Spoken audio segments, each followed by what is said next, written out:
All right, good morning. Good morning.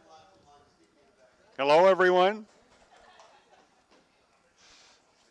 I said Ron is about to shut up so we can start the meeting. I didn't say that. Good morning, everyone. I'm going to call the meeting of the Lessard-Sams Outdoor Heritage Council to order.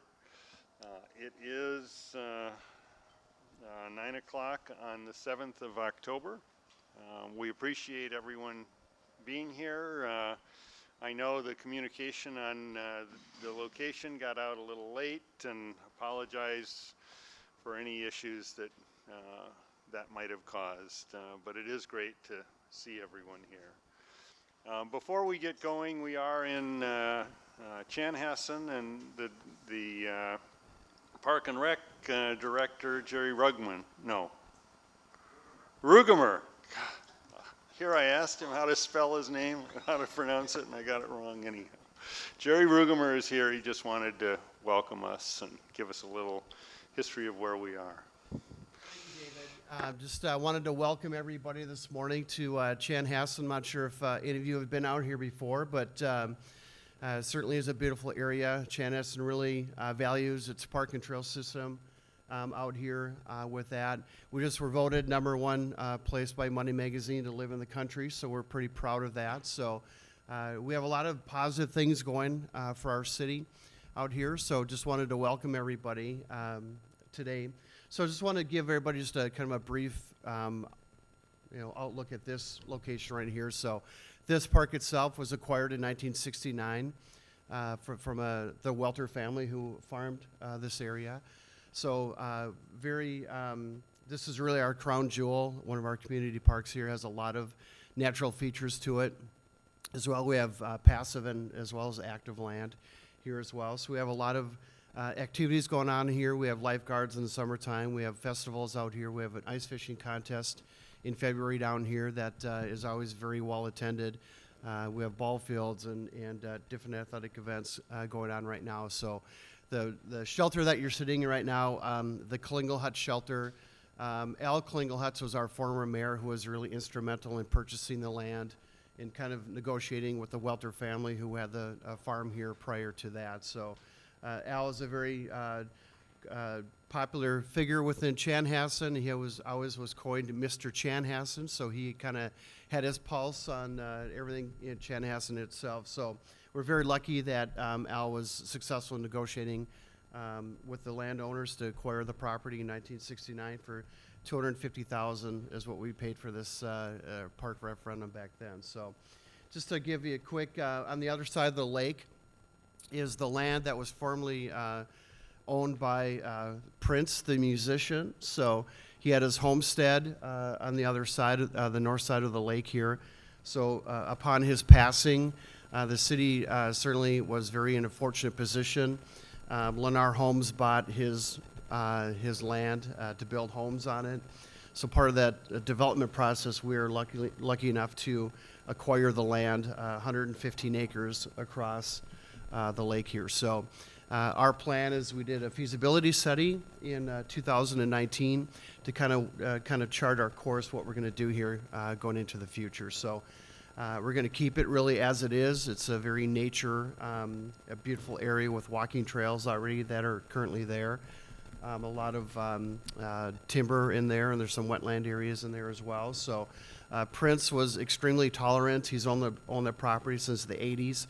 He was very tolerant about people being on his property, and people would cross-country ski, snowshoe, walk, all 4 seasons of the year. So people didn't bother him, and he let people, kind of be on his land without really putting up a fuss. So we were very lucky. There's another lake on the other side of the lake. Lake Lucy is on the other side of Lake Ann here, so we'll own property forever. The citizens own property forever on both lakes. So very lucky with that. We have a long-term plan just to have kind of a main trail going through there with nature areas, bird watching areas on the lake itself.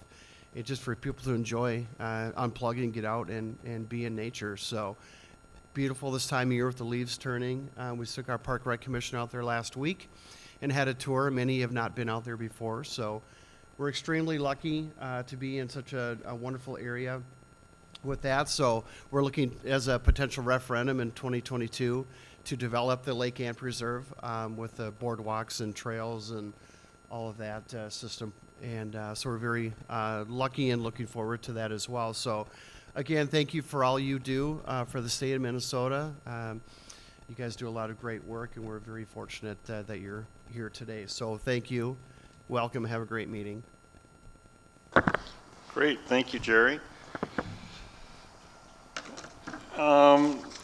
You have the agenda in front of you. Oh, Tom. Thank you, Mr. Chair. I just wanted to, this time, beautiful arrangement that was sent in honor of my mother's passing at 95. She was pretty healthy mentally and physically, and as somebody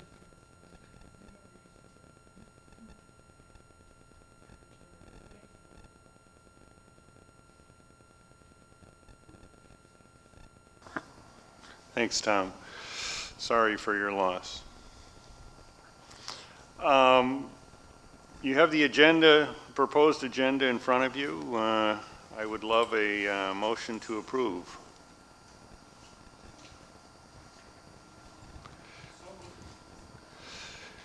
Any discussion?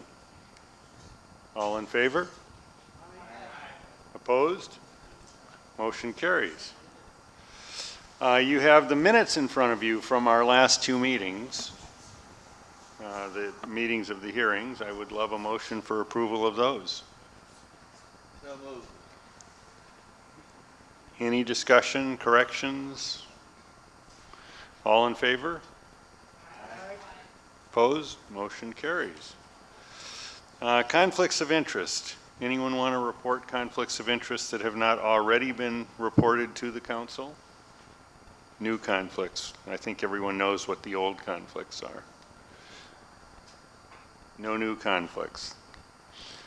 I'll just tell you, I'm so delighted we're here in person. I know it created a little bit of hassle for some people, but the weather's cooperated. Thank you all in the audience for coming. It's great to see you all here as well.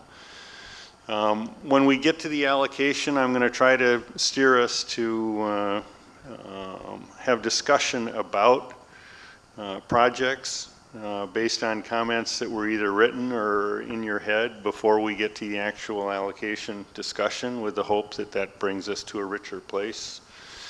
And if anyone has any suggestions for anything else we might do, I'm all ears.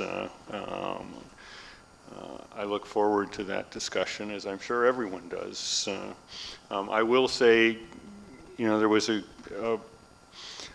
were good differences, but a lot of consistency in what I saw from all the council members.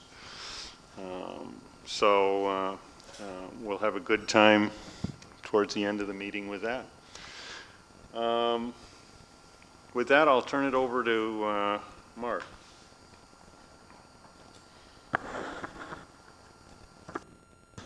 Thank you, Mr. Chair and members. Oops.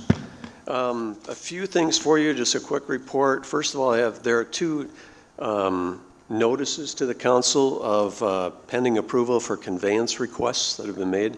One of those was from DNR, and that information was all uploaded and stuff, so you can see it, but they're basically routine. I hate to say routine because nothing should be routine, but these kind of are.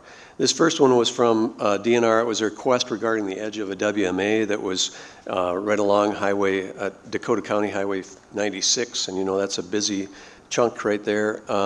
Dakota County DOT is constructing, widening that Highway 96. Because of that, there's 1.5 acres of easement along the edge, a permanent utility or a permanent easement that was needed, and DNR is requesting that on their behalf. That will result in a return to the fund of $6,034.45 for the value of that property. So, and then the second request actually came from Pheasants Forever, and it's regarding a future WPA addition. But that land is currently still held by PF, so the request came through PF. It's the same type of thing, but this is a permanent utility or electrical easement where there's currently overhead lines going along the buffer or the edge of the property, and DOT is widening US Highway 12.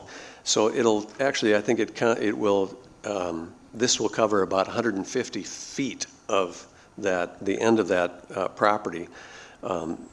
So it's a small portion, but it's a replacement of the overhead lines and allowing a permanent easement for allowing those buried lines instead. So one replacing the other. Barring objection from leadership, legislative leadership, or the council, I'll be providing approval according to our procedures on or about, I think it's October 27th, so that all the timelines are given to give leadership time to react if they wish. Next thing I have was some news, good news. CPL, Conservation Partner Legacy Program, as you know, has been operating with just one staff person for quite a number of years. Since Jessica Lee left, I think prior to that it was Kathy and Jessica that were there. And so we dropped a note to the commissioner just asking that they could review that in respect of the funds are dedicated, they're already allocated, they're in the budget for CPL, and would they please look into seeing if they could bring that staffing up, because I know it's all indications are that they definitely are at capacity, beyond capacity from a workload for staff. Commissioner or Deputy Commissioner Meyer sent a confirmation on 9/22 saying, quote, "We are in the process of filling the additional position to assist the CPL program. The program is extremely important to all of us, and DNR appreciates the continued strong support." So just wanted to pass that on to you all. And then also in your packets today, there is a draft 2022 calendar, and that's for you to look at and to compare with your calendars. Give ideas if you have something that looks like there's a conflict or dates should change. There are also some tentative meetings in there, one in April, which is tentative, and a lot of times we don't meet in April because it's during the session, and I know the council typically tries not to meet during the session because of, especially in those times of the year when it really gets busy. Other dates, everything's tentative here, so please take a look at it and send your comments if you have any suggestions or worries or whatever it might be to staff or to the chair, and we will put all that together for the next meeting so that we can actually hopefully approve it maybe in the November meeting. That would be a nice time to be able to get that done. I had another thing that, just for your information, there was another piece of info that went out that tomorrow there was a buckthorn tour over in Washington County. And I don't know if anybody's going to attend that or not, but staff was offered an opportunity to have a separate tour next week on Tuesday morning at 10 o'clock, barring rain. If it rains, we're going to go to Wednesday morning at 10 o'clock.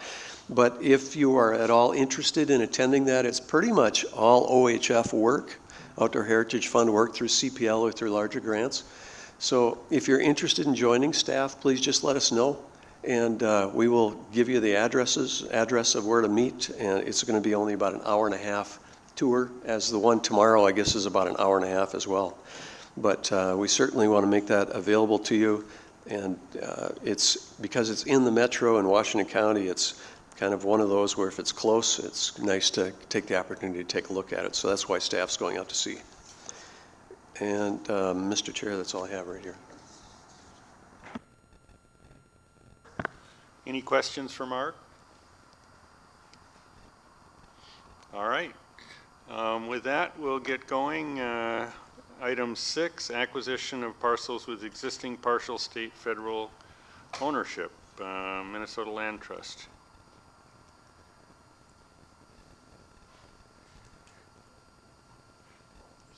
Christina?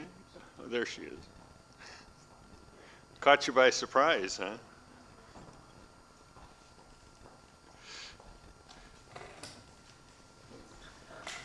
Hello, Chair, members. I didn't realize I'd be first.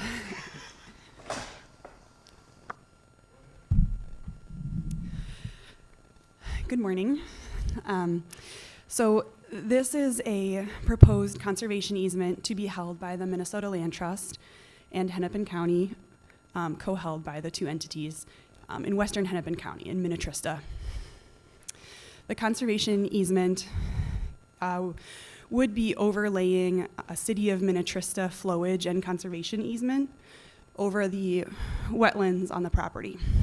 So the land trust seeks to put our conservation easement over these areas because it will help with stewarding the conservation easement and enforcing our conservation easement, because it would be a more consistent coverage of protected land that we could send monitors out to, so they don't have to know the difference between the city of Minnetrista easement and our conservation easement.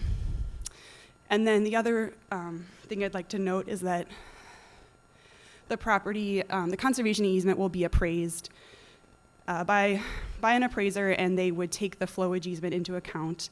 So it's over existing wetlands anyway, so 2 layers of information is the wetlands can't be developed, and so that area doesn't have any appraised value of conservation easement. And then the flowage easements will be taken into account by the appraiser, so that really there's no paying for those areas that we would be planning to cover with the conservation easement. So with that, I can take questions. Is there anything else that I can provide information on? Please let me know.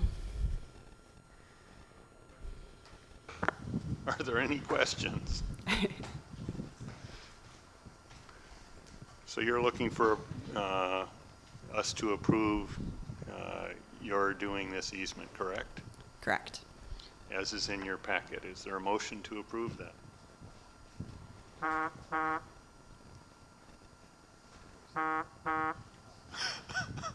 By the phone. Mark is making a motion for approval.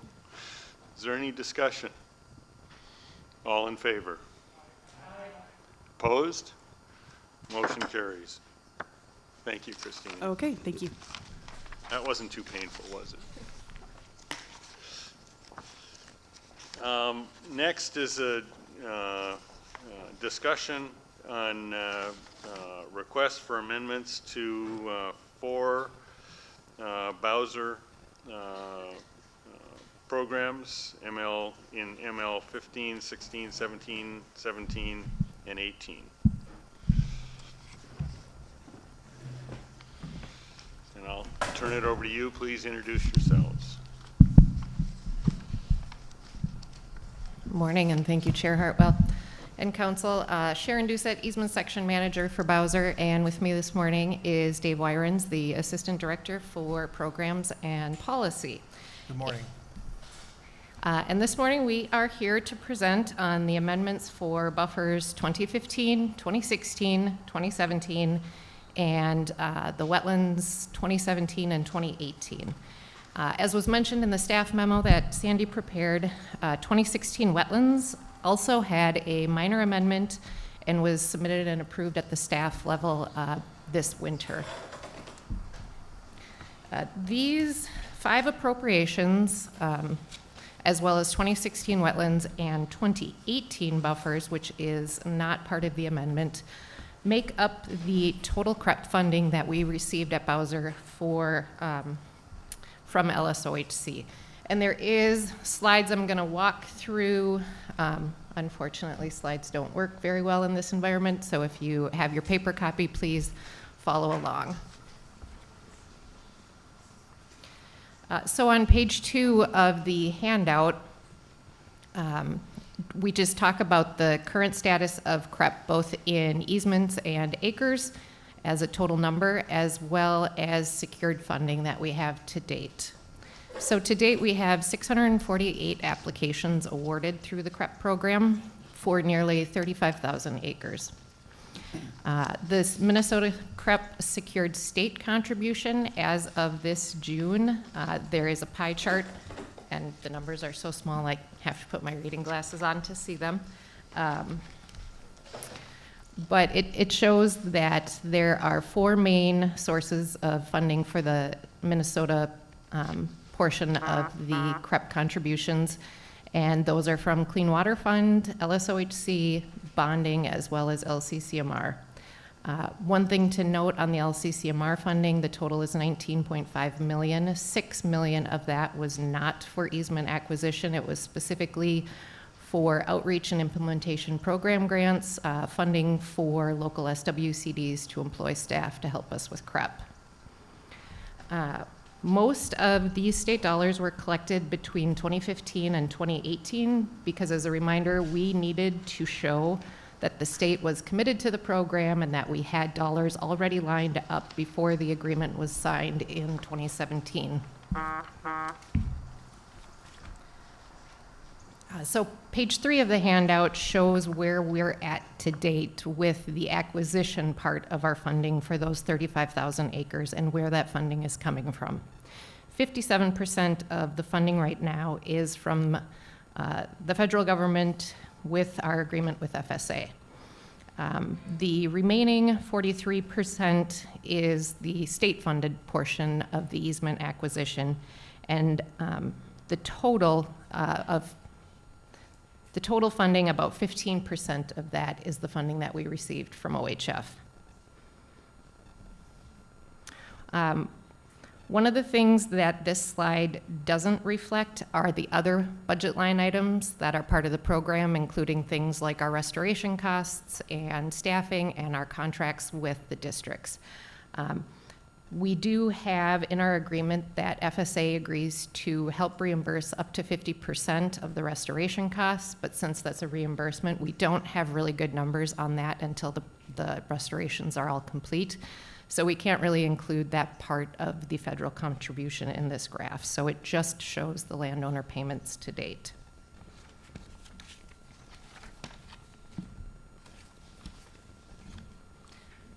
Page 4 of the handout is just a timeline of how we got to today. The timeline splits the accomplishment plans and amendments into before and after the start of CREP signups in May of 2017. So as you can see, 2 of the buffer appropriations we are proposing amendments to had an accomplishment plan submitted and approved prior to the beginning of CREP, and also had amendments submitted and approved prior to the beginning of the CREP signups. Most of these proposals were submitted before the CREP agreement was signed with FSA and before enrollment began. Wetlands 2018 would have been submitted in May of 2017 at the same time as the first CREP application batching period. So then the timeline shows when the CREP signups began. It also shows the Wetlands 2016 amendment that I mentioned previously that has already been approved. And that gets us to the end of the timeline with the amendments that are being discussed today. So these proposed amendments in a very big picture are to adjust the output and budget tables to account for programmatic changes and enrollment trends that have occurred since May of 2017 when signups began.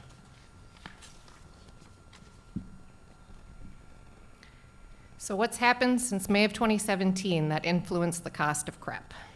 Page 5 of the handout walks through what's happened since then. One of the first things that happened was in August of 2018, payment rates were adjusted to reflect the increasing agricultural land values that were happening in Minnesota. The second thing that has happened, and this is a pretty significant trend for us, is we have seen significant enrollment in counties with the highest land values. The next thing is that almost annually, we have seen a decrease in the federal CRP payment rates, particularly in our high enrollment counties where the land value is highest. As a reminder, CRP rates can change annually, and they have been. And then the last bullet there is, as a reminder, the buffer law was passed in 2015 and took effect in 2017, right about the same time we were trying to get the agreement signed and figure out how CREP was going to work in the state of Minnesota.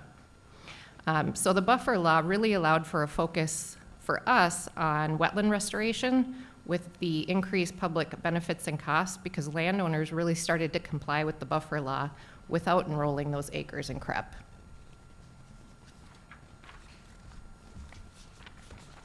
So the next 2 pages of the handout really illustrate a few points from this previous slide. just so you can see some real numbers to go with those statements. So on page 6, there is a map of Minnesota with a red outline. That red outline is the 54 county CREP area. And each of those dots within the map represent a either recorded or in-process easement for CREP. So you can see that we have higher enrollment in counties with high land values. So for example, you can see there aren't nearly as many dots in Todd County, where our average CREP cropland rate is just over $2,000 per acre. You can see a whole lot more dots in Redwood and Martin and in the Southwest, where typically land values are higher, and our CREP cropland rate reflects that, being 3 to 4 times higher than what it is in Todd County. In preparing the original CREP budgets and in all of these proposals that we are discussing the amendments for today, we used an average rate calculated from all 54 counties with available information at the time based on land values between 2015 and 2017, which is really old now when you think about what year it is. 2015 land values are definitely outdated information.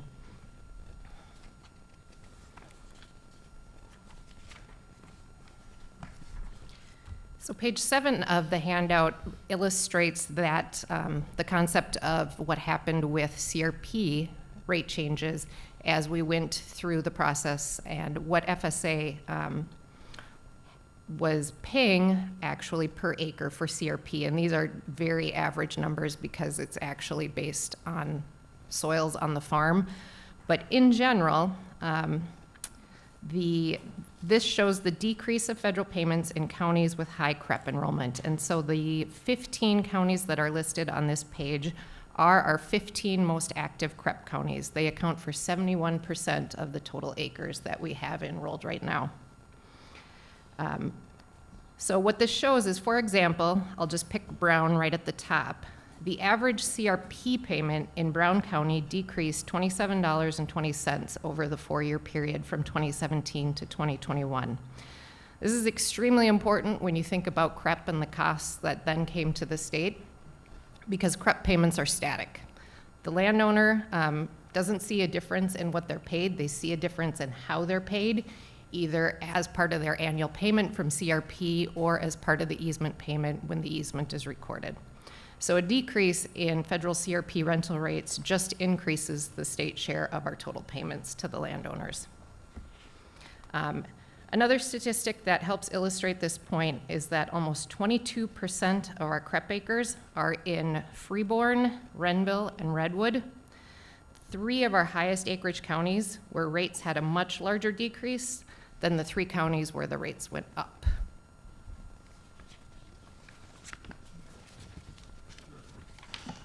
Thank you, Mr. Chair.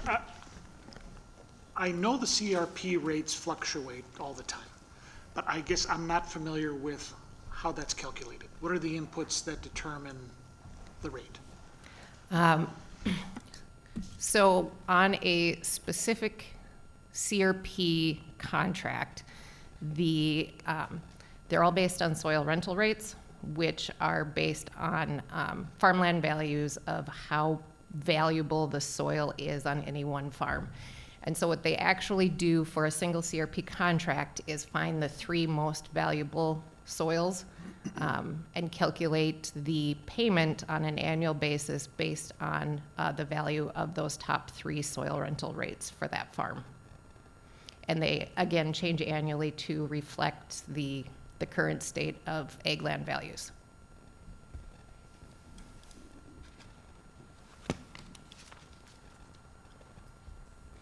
An update and a very high-level summary of the submitted changes for these amendments.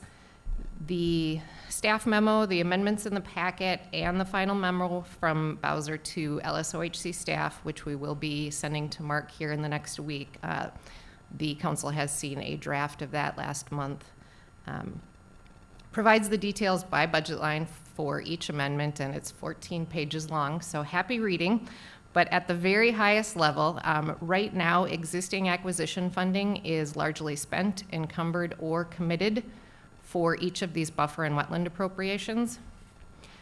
The reduction in federal leverage, for all of the reasons I previously mentioned, resulted in a reduction of outputs for each of these proposals and for the accomplishment plans. So acres and easements were reduced in all cases. So as a result of that, several budget line items were also reduced in relative proportion. That generally included the contracts line, the stewardship line, and our staffing line.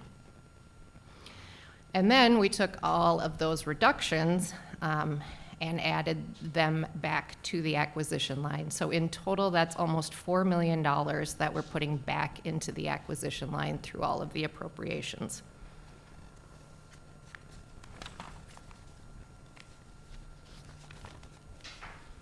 And then I just wanted to take a minute to highlight some of the really good work that we're getting and the really great easements that we're getting from CREP. So on page 9 of the handout, we are highlighting an easement in Cottonwood County. So this is an example of an easement funded with 2017 buffers, and as a reminder, throughout the CREP program, we have been split funding all of our buffer easements. So half of the easement is paid for with LSOHC funds, and half of it is paid for with clean water funds. So this particular easement in Cottonwood County was recorded in July of 2021. It is 231 acres, and this site was selected for funding because it is valuable to the habitat complex. So you can sort of see it on this slide.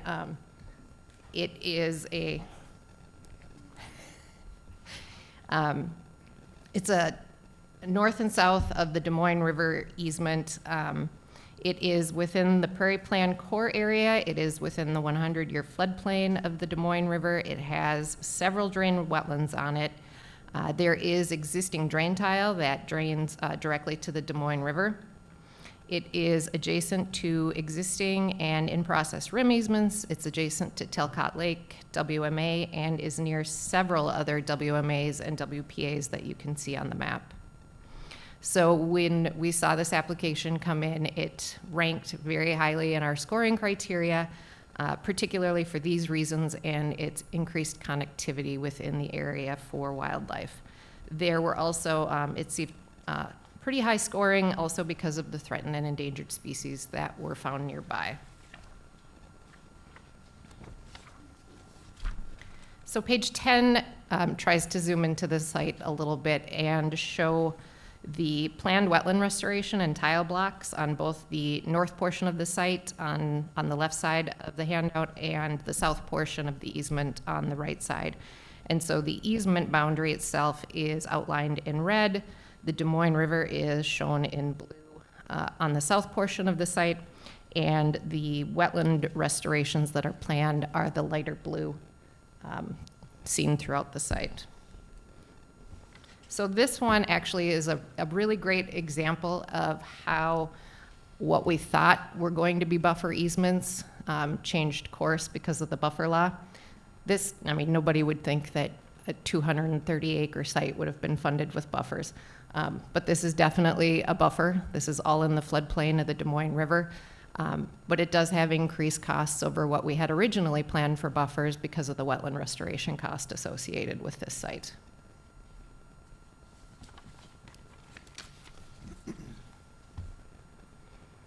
So the next site that I picked to highlight, because I think this one is a really fantastic site and we really struggled with funding on it, is shown on page 11. And this particular site in Jackson County was funded from Wetlands 2018 and was recorded in June of 2020. It is the largest Minnesota CREP easement in Jackson County at 220 acres. It is shown outlined in purple with the star at the center of the site.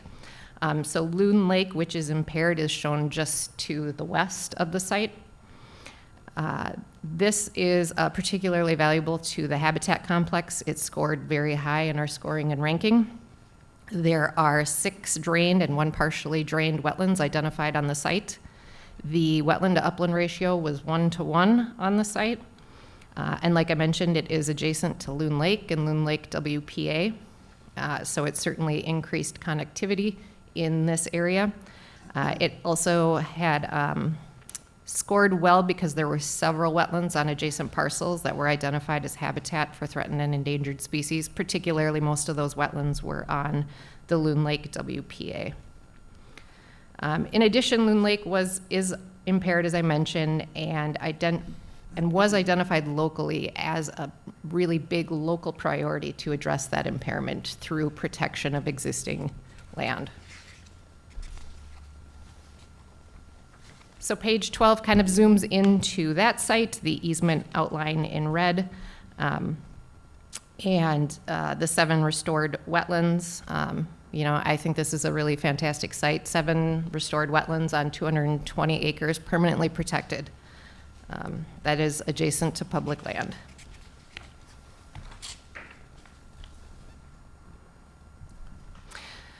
So page 13 talks a little bit more in depth about this site because it got a little complicated for us. And what I've learned with CREP is that some of our best sites come with a twist. So what happened on this site in particular? So it goes back to a few FSA CRP payment rules, how we ended up in this particular funding situation with this site. So due to size and soil rental rate, the annual CRP payment when it was first calculated was $71,000 on an annual basis from FSA. But CRP rules have an annual payment limitation of $50,000 for any participant or entity. The state has an ability to grant a waiver to address that CRP payment cap in unique situations. And so the slide shows that calculation. So it was almost $21,000 a year, the difference between the $50,000 cap and what the calculation showed they would have been paid normally for their CRP payment of $71,000. Times that by the 15 years of the contract, that's $315,000 that the landowner was not eligible to receive from CRP.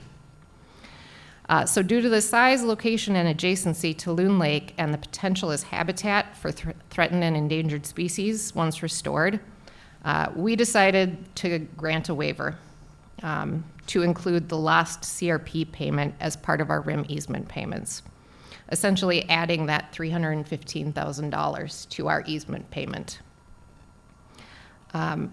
Because of that decision, we also decided not to fund another application from the same landowner on an additional 78 acres in the same area, which our local SWCD partners were very disappointed in our decision. But we would have been responsible for 100% of the costs of that easement because the landowner had already reached their CRP payment limit. So 15% of the landowner payment budget from Wetlands 2018 was used just for this single easement payment. And so it was funded at a ratio of approximately 1.5 to 1 state to federal funds.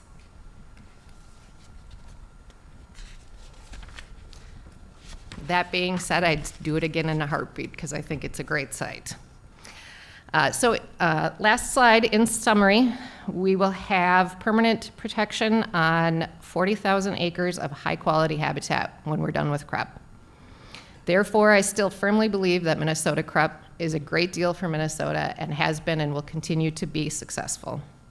The high-quality habitat for wildlife and improved water quality that is being achieved is a positive impact for our Minnesota environment.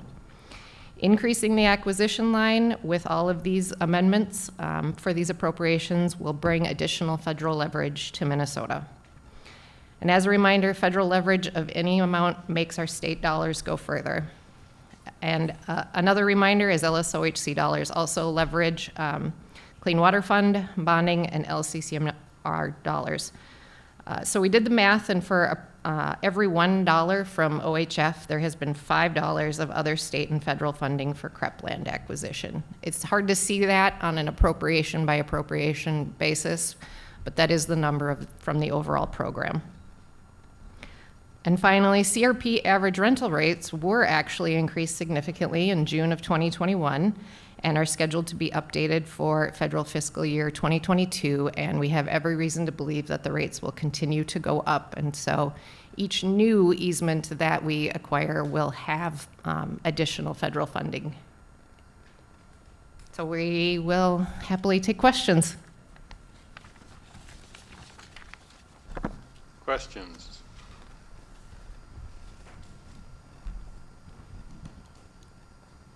So I think my question is just sort of broad.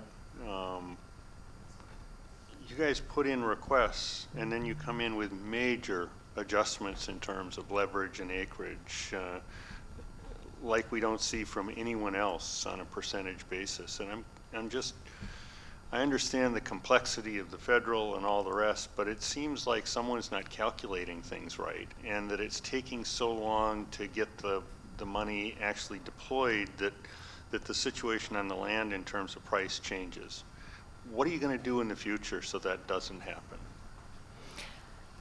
I'll address the second half of the question first. Thank you, Chair. So I agree, we've had this money a long time. I can't deny that a bit. I would say that because we needed to have our commitment and show FSA and the federal government that we were committed to the program before they would even sign our agreement, we basically were stockpiling money for 2 to 3 years before the program really took off. Since 2018, I feel like the program has been going gangbusters. We get more wetland applications than I think we can handle as a staff, to be honest, in some batching periods. But I do think that there was a significant lag of having to have the money in hand for the federal government to even sign the agreement. Dave, you have? Well, you raise a very valid question, Chair Hartwell. I think the lessons learned for this experience for us is to have that sort of conversation with our funders, just to create the appropriate level of expectation that these complex federal, state, local initiatives are going to take some time to get going and get the money spent out there, and facts on the ground are going to change, and to be more realistic on the fact that these are our best estimates going into it, but as changes are warranted and occur on the ground, is to have those conversations more early and more often than perhaps we've done in this case.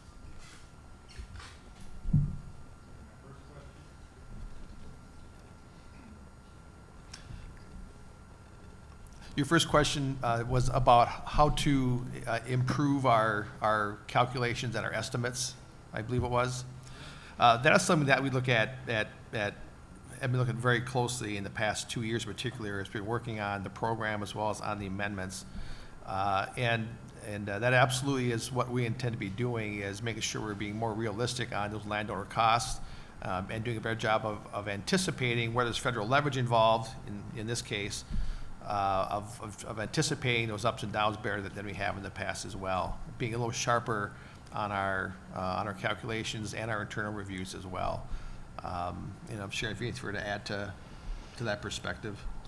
I would agree with what Dave said, and in addition, I think one of the things that we learned and we have revised in almost all of our budgeting is to expect higher interest in our southwest counties that are more expensive, and so we have revised the way we calculate our average cost per acre to account for that in any statewide program now.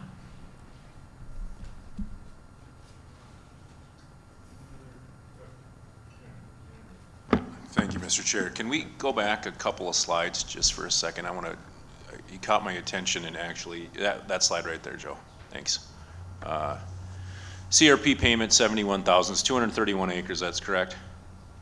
And if I'm... Yeah, that was 220. 220. Yeah. 220? Yeah. Yes. So that puts us at pretty well over $300 per acre CRP payment. Isn't, even in southwest Minnesota, when land prices are, anywhere up to $14,000 an acre, and we start talking about, competing with, this particular acreage probably isn't a great example, but oftentimes we're competing against farmers, right? What's the average cash rent in Cottonwood County? Much higher than the CRP payment? You think it's more than $300 an acre in Cottonwood County right now? I kind of doubt that. Right? Am I wrong? I mean, it's tough, and I'm just using this as an example, because this probably isn't a prime piece of real estate for, you know, cash crop or anything, but when you're competing, you know, if you're a 22-year-old farmer, you're not gonna be paying $300 an acre cash rent. I highly doubt, even for, right, so, and I'm just curious as to, this particular one obviously seems to be somewhat of a focal point for the department. Obviously, you've spent significant amount of money on this property in proportion to other properties, correct? Yes. I mean, I think you've admitted to the fact that. Particularly on the state side, yes. Right, so in comparison to other chunks of property that, you know, in the future or in the past, you know, Bowser or DNR has come to the council and said, hey, this is something we want to pursue. You know, this looks as a particular cost overrun, at least from my vantage point, and maybe time frame too. It's something I guess I would throw a lot of caution when, you know, a quick couple of math problems here, and we're looking at significantly more than any cash rent I've heard about. I don't know. The cost benefit analysis, as far as the council is concerned, oftentimes I think is, how do we as a state not go over and blow everybody else out of the water as far as competition goes, and, you know, and be obviously the landowner in this case is gonna grab that and run with it. Any landowner in their right mind wouldn't. So, but again, that's just kind of my 2 cents, Mr. Chair, and I look at the dollars and say, wow, this is a lot of money spent on a relatively small chunk of property. So, my 2 cents. Other questions or comments? And Chair Hartwell, Sure. just to point out, this particular easement was in Jackson County, not Cottonwood. I just realized that.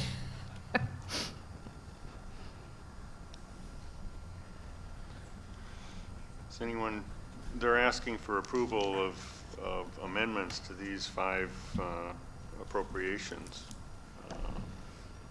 Does anyone care to make a motion?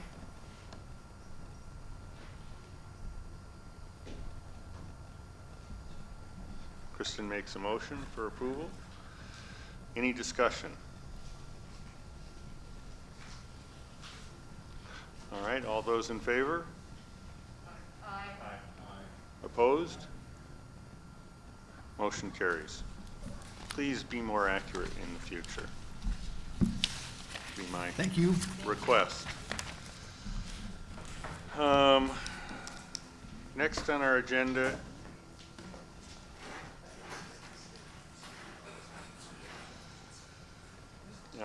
discussion and action, DNR IDP funding.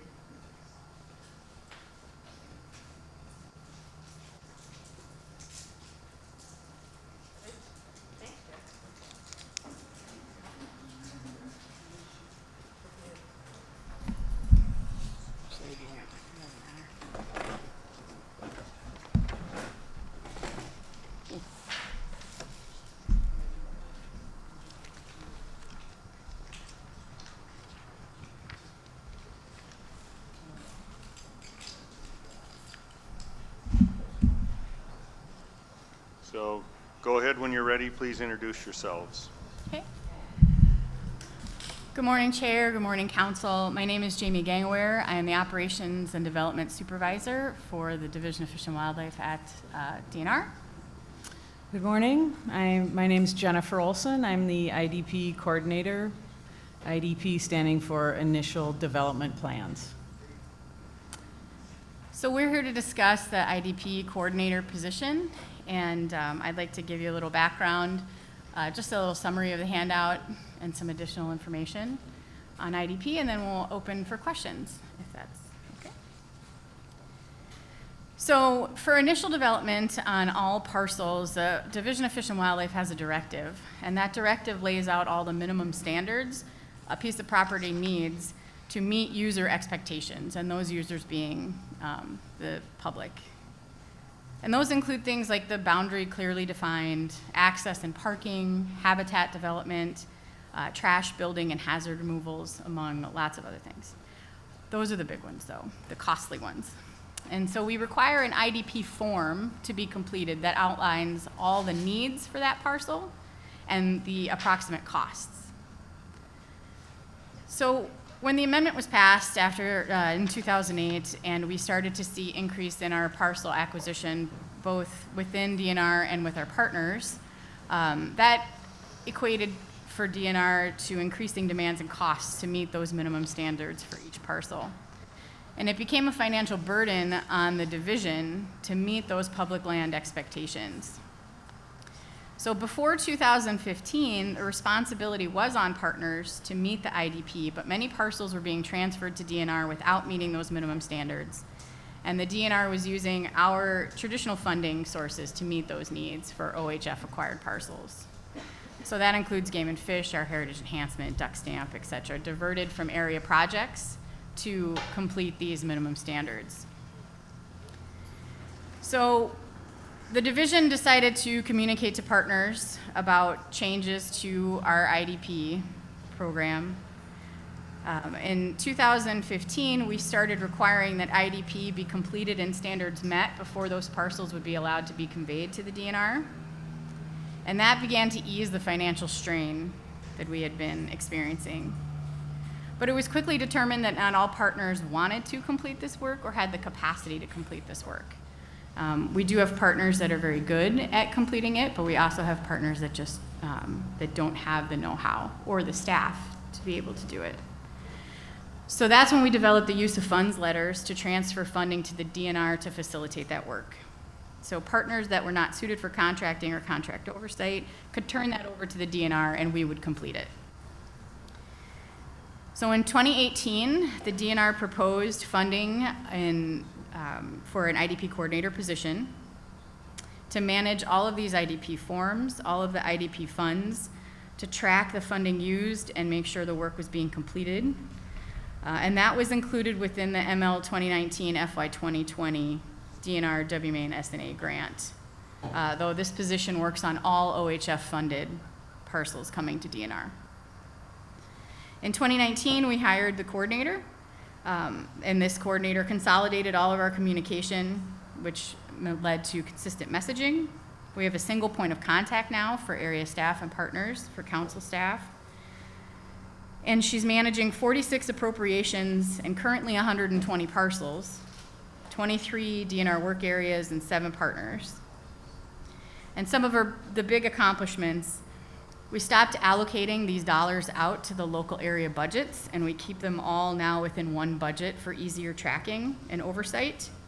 So she's able to track all costs, to catch any miscoding, and add parcel level information to all those expenses for easier transparency.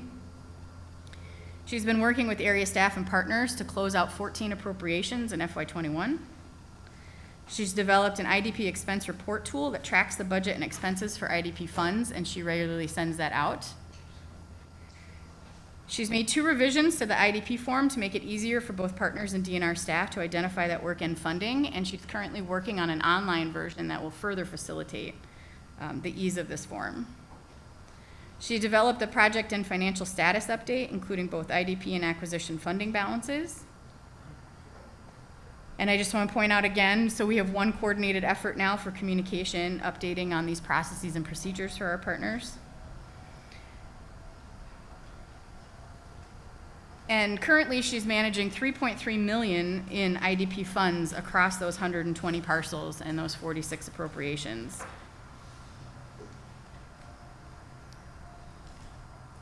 And so I'd like to open up to questions. That's all I had to present. Thank you. Questions?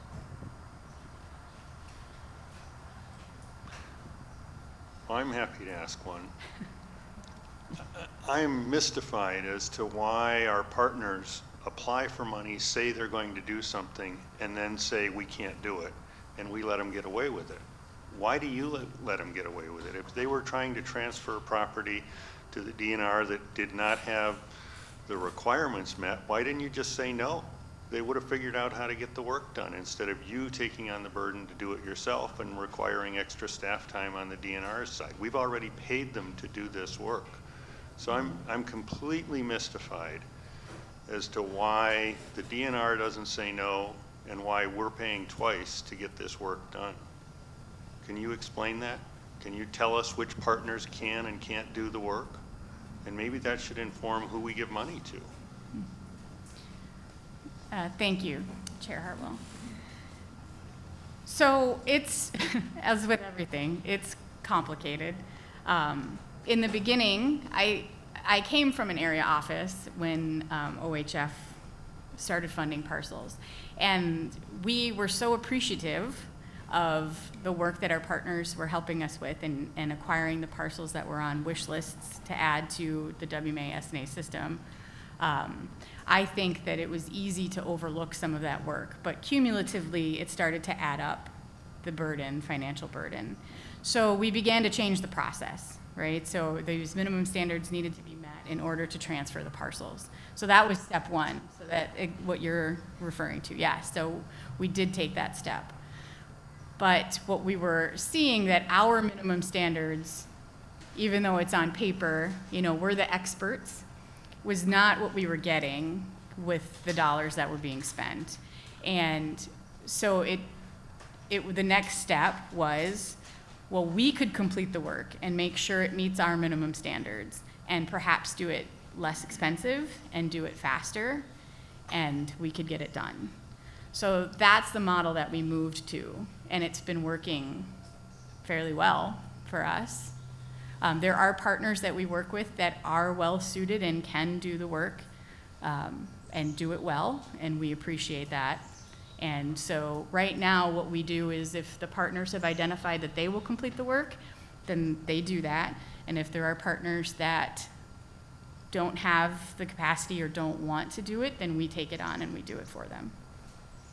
Which partners won't do it correctly? Specifically. I mean, let's get it out in the open and talk about this, because I'm completely mystified as to why we've paid someone to do the work and then they turn it over to you and you need a staff person then to coordinate the work they've already been paid to do and they said they would do for us. Well, Chairman, it's a loaded question because it's been a number of years that we've been doing it this way, and it's been working well, so. It's been working well, but costing us more. So it's not working well. I'd like specifics, please. So I think also, if we went back to another model, we still would be paying for DNR staff to go and do oversight and to go out and check the work. So I'm not sure that when we say it's costing us more, if it's not just costing us the same. The difference is that the staff time is being paid for by DNR versus with OHF, which is where these parcels are being funded from. To go and inspect work to make sure it's been done is going to cost the same thing as to contract for that work and oversee the work and then inspect it to see it's being done? That doesn't make sense. Chairman Hartwell, there, again, 120 parcels currently being acquired, and across the 46 appropriations. It's a number of parcels statewide. The time that it would take for these area staff to go do that and be on site during the contracting. Why would they have to be on site during the contracting? It's whether or not they're going to accept the property as it's being conveyed is the only thing they should have to do, yes or no. It meets our standards, it doesn't meet our standards. If it doesn't meet our standards, go make it meet our standards and we'll come back and then talk about the transfer. I'm mystified as to why we've paid twice for this. Please. All right, let's see if it works. Okay.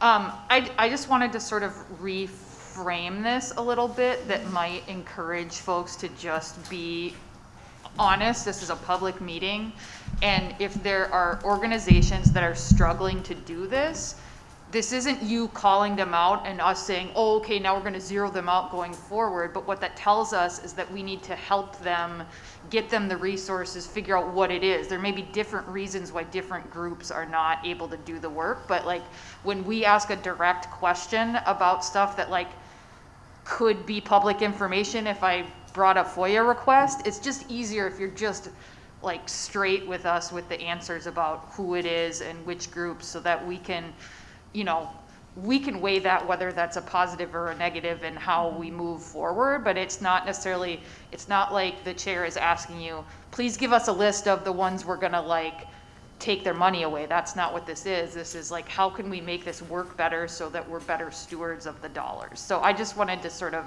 that's how I'm hearing this discussion, and wanted to sort of frame it up that way if it's helpful for folks in better answering the questions.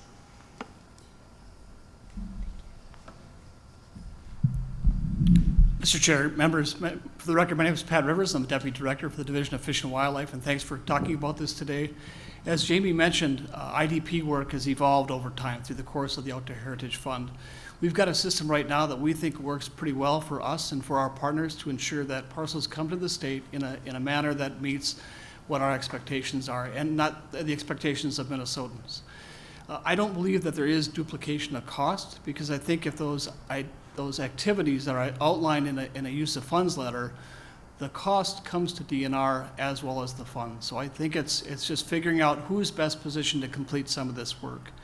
Going forward, I think it'd be great if we can work with council staff and partners and the agency to look at our current process and refine and continue to evolve how we make sure that lands coming to the state are done so efficiently and at the expectations that you have for us.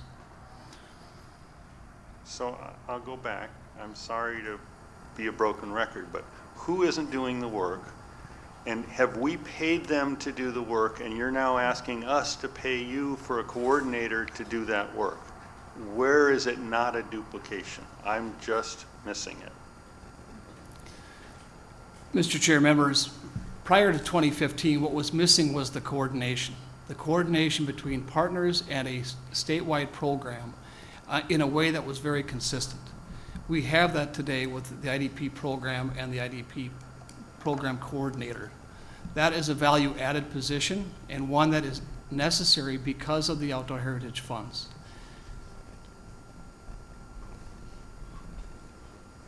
Ron? Thank you, Mr. Chair. I'd like to go back to David's original question. If you're going to buy a house and it has to be inspected, and if it's not up to date, then you make that person bring it up to date.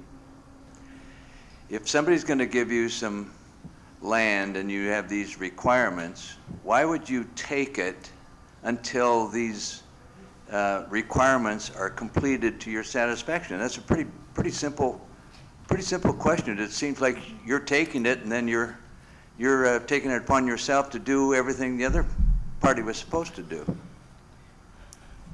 Mr. Chair, Mr. Scher, that's exactly right, and that's why we had the process we did. Back in 2010, 2012, we did take on parcels that were not completed, and partners had closed out appropriations, and we shouldn't have closed on those properties in the state, given the state of the acquisitions. They weren't poor, they just weren't complete. We've got a process now with the IDP form and coordinating with partners to ensure that those tasks and the state of the house, if you will, is the way we want it, the way it's expected. So you're right, we are doing that today, and we have been for the last 2 years at least. Pat, who's paying for it? Mr. Chair, Mr. Scher, it depends on the partner and the appropriation. As Jamie mentioned, some partners complete everything. We work with other partners to complete some of that work through a use of funds letter to ensure that that work is completed. It is not a duplication of effort, in my opinion. I'm totally confused, as the chairman is here. If you have a partner who is not fulfilling the duties as you require, why would you still take that? property until it is up to your standards.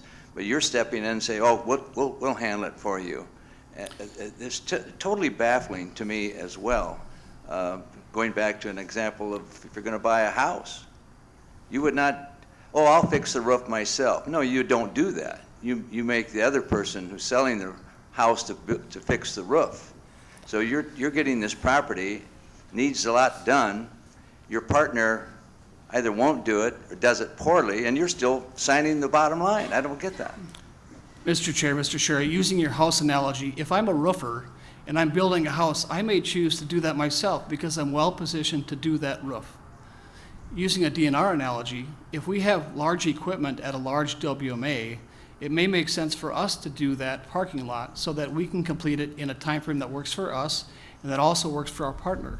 It's a collaboration with our partners to get this work done in a way that is as efficient as possible. Our goal and the goal of our partners is to spend the money efficiently. Again, going forward, I would hope that we can work with the council staff and our partners to look at our current process and outline efficiencies or revisions that we can make. Again, this has been about a 10-year, 12-year evolution in how we complete projects with outdoor heritage funding. One thing. Mark? Mr. Chair, do I have that up? No. Hit it again. Is that working? All right. Now, so if I understand, I think part of the question is, and using the roof analogy, the homeowner analogy, the department wants to get control of that land as fast as possible because they can do that work more efficiently in circumstances. The question I think that I haven't heard yet are the partners who got the original dollars to do that work, transferring those dollars to you, or are you subsidizing those dollars with something else to build that parking lot? Mr. Chair, Mr. Holston, the money is transferred to DNR through a use of funds letter so that we use outdoor heritage funding to complete it one time through the DNR process. So the groups who get the dollars to buy it and redevelop it, they're paying for it through OHF funds. Mr. Chair, Mr. Holston, that's correct. Does that clarify? That clarifies it. What they don't do is pay for the DNR to coordinate the process. No, I understand there is an actual duplication of effort here. And we're getting to like narrowing it down, in my opinion, of what was happening here. I just wanted to make sure that there is a redundancy of administrative work that has a cost. But the project work the physical construction isn't being duplicated or being double dipped. That's right. It's the coordination that's... So, right, okay, so now we're just necking this down to a tighter window, for me. All right. So I'm wondering if there are groups out there that either don't do the IDP work or do the IDP work that are willing to talk to us about why they do and don't. And I still would like a list from you, who's doing it and who's not doing it, and I'd like it today. It's not that tough a question. You got 7 partners that aren't doing the work. Who the hell are they? Mm-hmm.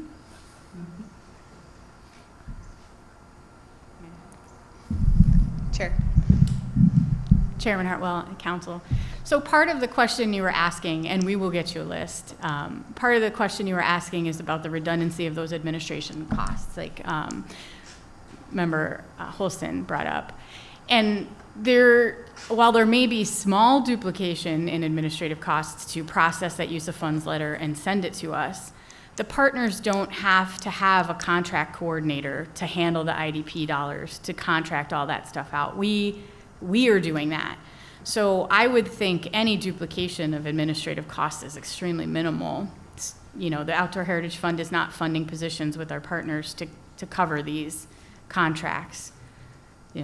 Jennifer's coordinating those as the IDP coordinator.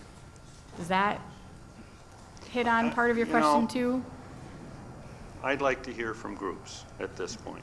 Is that okay with the rest of the council, or are you tired of me asking questions? Josh? Mr. Chair, just a quick comment. It might be nice, I have a couple of questions myself for DNR, so are you going to bring them back after we hear from groups? We've got a delay because of an aircraft. I couldn't hear you. Sorry, Mr. Chair, I'll it's me. restate my question. I had a question for DNR that I would like to ask. Would it be better, are you going to bring them back after we hear from the You groups? can ask it now. I'm just trying to, I don't want to. I don't want to butt in line either, because I know we have You others. go right ahead. Jamie had a question earlier than I did, so.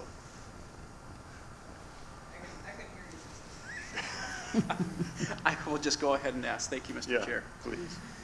And, you know, Mr. Chairman, your question actually brings up, I think, a question that may not be directly related in everybody's mind, but it is in some people's, and that is, why do we have group after group after group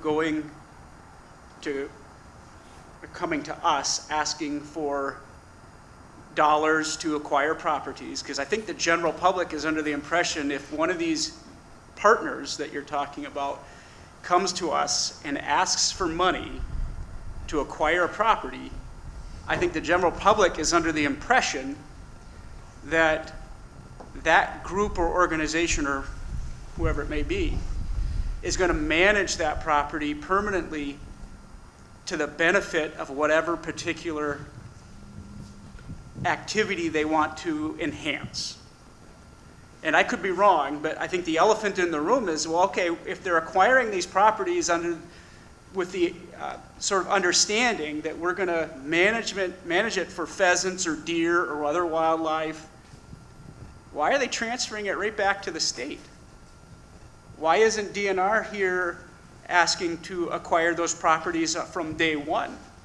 And then it eliminates the whole idea or concern that we're now having a duplication of effort and additional resources, dollars that are being spent.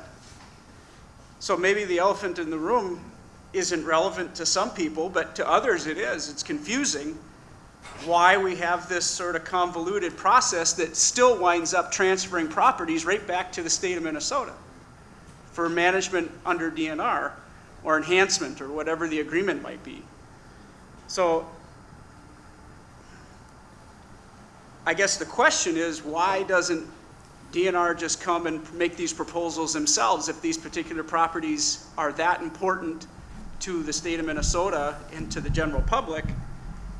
And then the point is, I hope people are paying attention and watching how land is being acquired and then transferred right back to the state through these processes.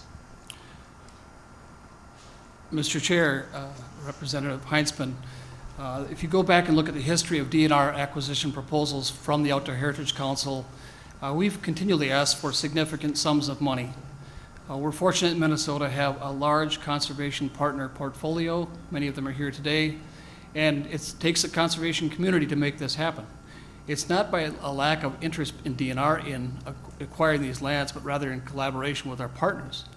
We certainly would be willing to accept additional funding, especially this year, to acquire more lands. So it's the coordination that we do with our partners and the fact that it takes a lot of people. Some people really appreciate working with Pheasants Forever. Some people, the Minnesota Land Trust, and we can go right down the list. And some people really appreciate working with the Minnesota DNR. So we'd be happy to accept additional appropriations from the council or from the legislature to acquire lands. Jamie, or Thank you, Mr. Chair. My follow-up would just simply be, then if this is a matter of you just need more money, maybe that's a conversation we could have. It sounds like we're dodging on the point that I'm trying to make, which is, why is it that people are willing to work or want to work with a partner as opposed to you to begin with? No, just a point. I think Jamie had a question, and then I'll. Is that all right, Jamie? Mark, Because let me go take ahead. a shot at this. I think that there is a conscious decision being made to not build up the bureaucracy, to go do this work, but expand upon the community effort in the conservation community to take on those tasks. If the state wants to hire all of the staff that is here, that's not all DNR, that's the partner, that's the groups, they're out the ones, they're working in the communities. DNR is happy to get that appropriation and hire all those people and take on that liability to go do that work. But this is a conscious decision being made to utilize the professional entities out there and the community volunteers that are in those communities doing that work to maximize the conservation on the ground work. Now, to the IDP issue and how in a perfect book world, I understand how everyone wants it to work. But you've got parcels out there that that the state is investing in. The state is going to accept those dollars to the DNR. But until the DNR stamps it, the public can't use it. And so it's kind of that chicken and the egg thing. We want it, we're going to get it, we can use it, but we can't until they have. And so sometimes it's just quicker and easier, and that's where the DNR's kind of gotten in the pinch in the past, which has kind of brought us to this problem. They were willing to take those lands from the partners and bring it into their fold so that the public can use it.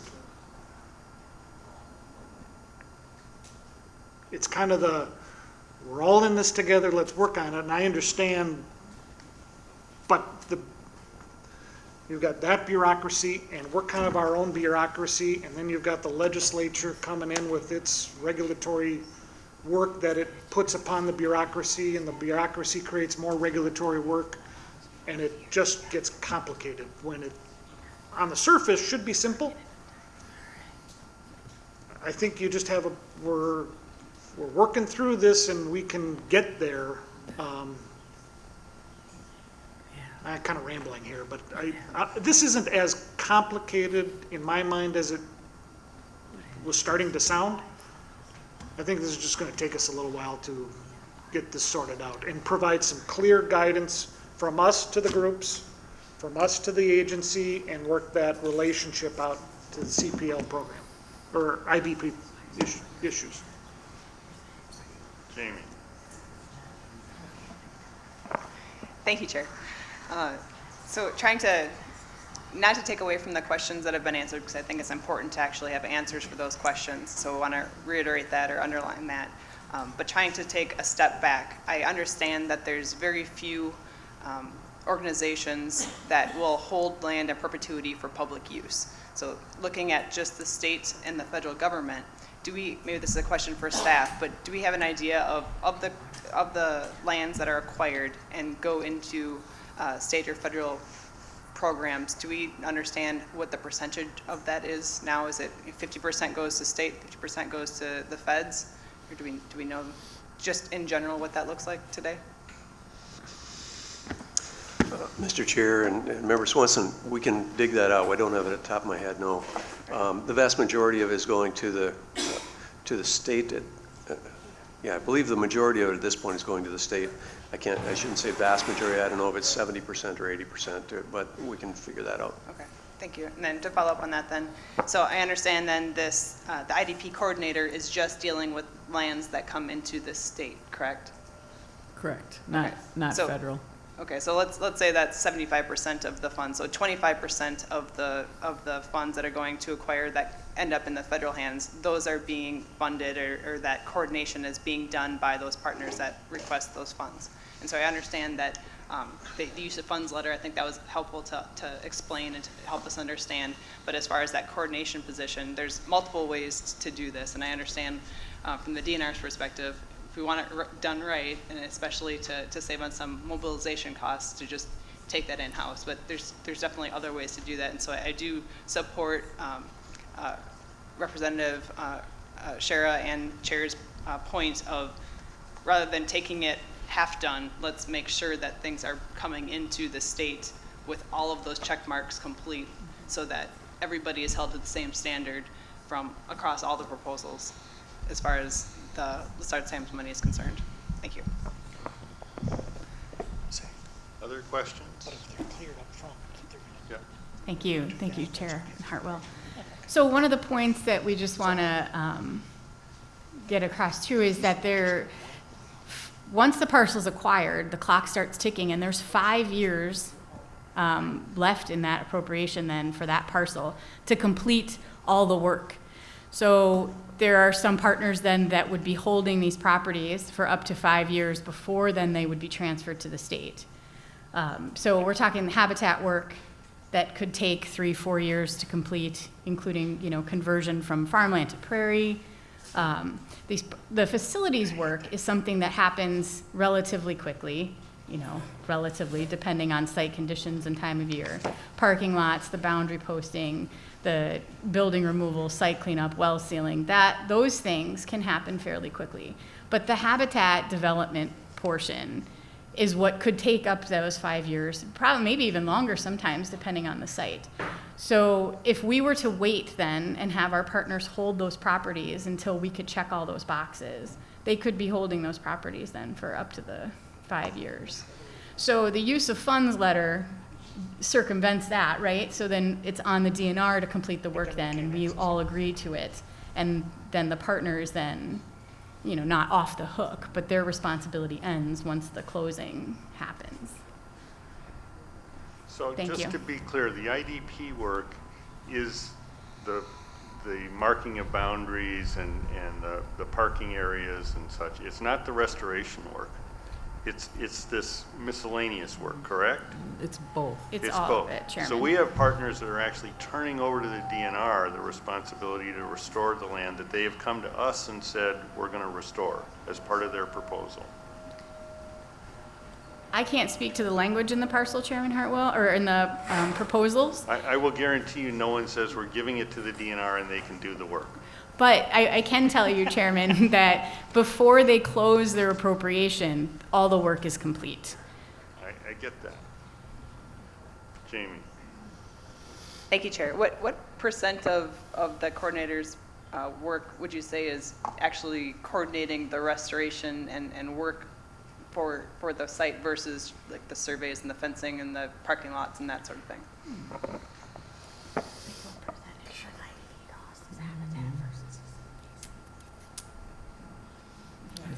Yeah.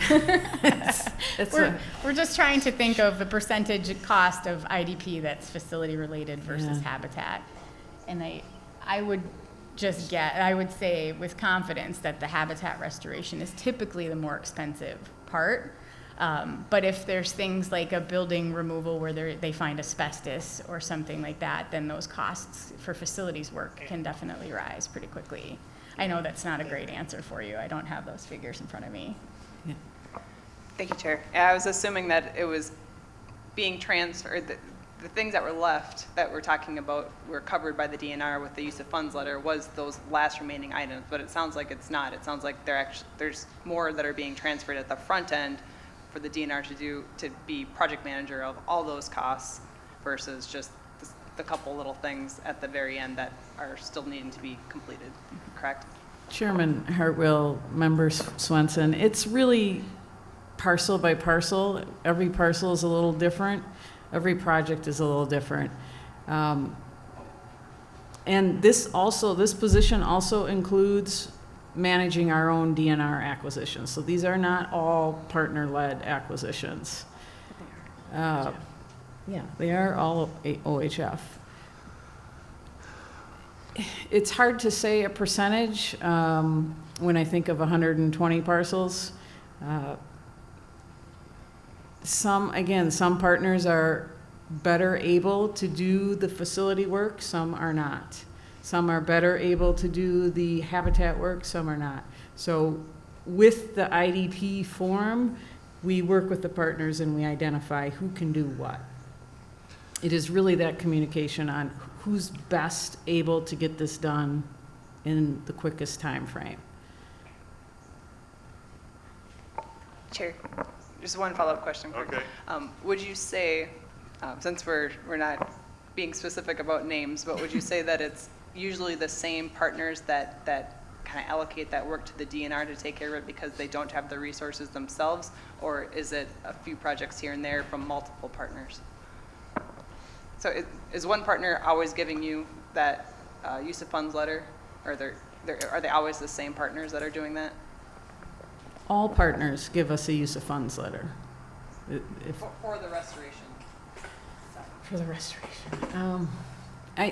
Honestly, I would have to look. If you want details on just restoration versus facility, it would take some time. That's exactly what you're saying. It's here, it's that there. Tom, you have a question. Thank you, Mr. Chair. Just so I'm sure, I've been listening to this whole thing with great interest, but this is just WMA and AMA, right? SNA. I mean, it's not Forest for the Future or this or that, or it's just that these parcels that are going into WMAs and AMAs And SNAs. and SNAs. Okay. Ashley. Thank you, Mr. Chair. This is a bit of a different question, so we can jump back into that if you'd like. But I was just curious, so the funding is for 2 years for this position. That's what you're proposing, is that correct? 3. 3 years, sorry. Okay. What happens after those 3 years? I know the answer. They'll be back. Mr. Chair, Ms. Peters, this is the model we want to use for the next 3 years. We want to work with partners and council staff to see if we can develop a better model. If we do, we'll come forward with a different appropriation request. If not, this would be a similar request we'd have going forward. Okay, thank you. So, I think we beat this. I'd like a fuller report at our next meeting that identifies what costs from whom and who is not asking the DNR to do the work, so we have real data. And I think we'll figure out who among those partners that do the work and don't do the work will also ask to speak to us and tell us their perspective. Because I find it completely confusing as to what's really going on and why. If it takes 5 years to do the work in your roofing example, you don't wait 5 years. If you're buying a house to put a new roof on it, you put it on right away. You contract for the restoration right away. You contract for the parking lot right away. Some of those things might take time in restoration, but a parking lot doesn't take any time. And I'm mystified by it. I know I've created confusion in everybody, for which I apologize, but I do think we need to get to the bottom of it and understand it better. And I do want to see the names. I'm serious, and so I'm going to ask staff to work with you so that we have a much better discussion of this at our next meeting. And I see 2 of our partners walking forward. You guys do IDP, you're familiar with it. I'm going to give you the last thing and then we're going to move on. Good morning, council members. John Schneider from Ducks Unlimited. Aaron Sanquist, Pheasants Forever. So just to kind of give you a perspective of Pheasants Forever and how we handle this, about 8% of the total restoration development budget that we have for WMA acquisition is given to the DNR for IDP through use of funds. And that is for cultural review clearances. It's for like WMA signage, those little square WMA signs that post on the boundaries, and then once in a while parking lots like posts and stuff. And the reason we give the IDP funds to the DNR is there's state contracts that are associated with the purchase of those things, and it's hard for a nonprofit like Pheasants Forever to utilize state contracts for cultural review, for example. So it's way more efficient for us to do that and give those to the DNR, and instead of us trying to hire a private group or something like that. Otherwise, from a restoration perspective, so the wetland restoration, grassland restoration, those things, we do all that currently. And then we do a lot of the facility development, like if there's a building, we clean that up. We post the boundary as part of the survey. So those things are all completed by Pheasants Forever. Council members, similarly, Ducks Unlimited does the same thing. Once in a while, we buy land in certain parts of the state where the area wildlife manager prefers to do the seeding work, so it's agricultural land, and they have the equipment, specifically at the Talcott Wildlife Management Area. They have a great staff and all the big tractor equipment and broadcast seeders, and they prefer to do the seeding. And so in some cases, when we buy land in those areas, we do a use of funds IDP transfer letter to the DNR to buy the seed and apply the seed using GPS technology, and it gets done perfectly. That's all done in partnership. Sometimes the area manager wants to do it themselves. Sometimes they prefer Ducks Unlimited to do it. We do all our own wetland restoration. Regarding efficiency and time sensitivity, I'm 100% with you, Chairman Hartwell. We want to get it done as quick as possible too. However, when there's county tile involved, county ditches, there's a process. We have to do a survey. Sometimes it does take 3-4 years to do large, $500,000 wetland restorations that require county board approval to alter their underground tile. But we push as fast as we can. Regarding use of funds amounts in IDPs, the amount varies by part of the state. I'm not making excuses. DNR has decided they need a coordinator to coordinate all this. I think in large part, from my perspective, it's due to the fact that we're in year 13, 14, and there's lots of parcels being acquired for the state. Ducks Unlimited, Representative Heintzman, to your question, we've purchased 53 tracts so far. 50 of those were for the Minnesota DNR. In statute, it says the land must be transferred to the DNR. We don't have the authority or ability right now to keep the land ourselves and manage it. That's been the council's directive since day one. Each parcel, a parking lot, signage, the DNR managers want to do that work. They want to direct where that, parking area the size of this pavilion goes on the property. They don't want us doing that. They want to do that themselves, and we're happy to let them do that. And so, but we have to cover that cost with OHF dollars. So we do an IDP use of funds letter for $3,000. That covers maybe $5,000. That covers, as Aaron said, the state SHPO review process, which they've arranged. They have a person on contract that does all that work for them. It's very efficient. It's way easier for the DNR manager to apply for a SHPO review so that we can go out and do the wetland restoration. We can't move dirt without a SHPO clearance. For those of you who may not know what SHPO is, State Historic Preservation Officer. We can't go out and start restoring wetlands without, a 6-month review process at least, maybe 8 to 10 months to clear the site for artifacts. And it's really important stuff, and the DNR handles that, but it comes at a $3,000 cost. If we do it, it's $5,000 to $10,000, just as an example. So, but every time we buy a tract, so a 20-acre tract, 40-acre tract, it's still $3,000. A 500-acre tract, it's $3,000. So it all adds up. The number of parcels adds up, and my perception, I haven't talked with Pat about this, but my perception is that's what's leading to the need for their request for a coordinator to coordinate all these $3,000 to $5,000 to $10,000 IDP use of funds letters. And the only other thing I would add is the coordination is paramount. I mean, we want to do it right. We want to make sure these WMAs are in the right shape when they go to state ownership. So the coordination is important and critical with DNR and partners. I understand the discussion here is how do we pay for that and who pays for it. So I can certainly appreciate that discussion, but we do need the coordination for sure. Thank you. It's good to see you. Since you I'm glad to be back at my first outdoor meeting in a couple of years. Josh, you have a question. No, thank you, Mr. Chair. Mostly a clarification. And I mentioned the gentleman's name, but I don't think he mentioned his, so I can't. If I missed it, I apologize. But my point, and if you're listening, was that I would hope that the public is paying attention, because I think most of them are under the impression that when, say, Ducks Unlimited acquires a property, that you hold it. And I don't think it's widely understood what the statutory requirements are.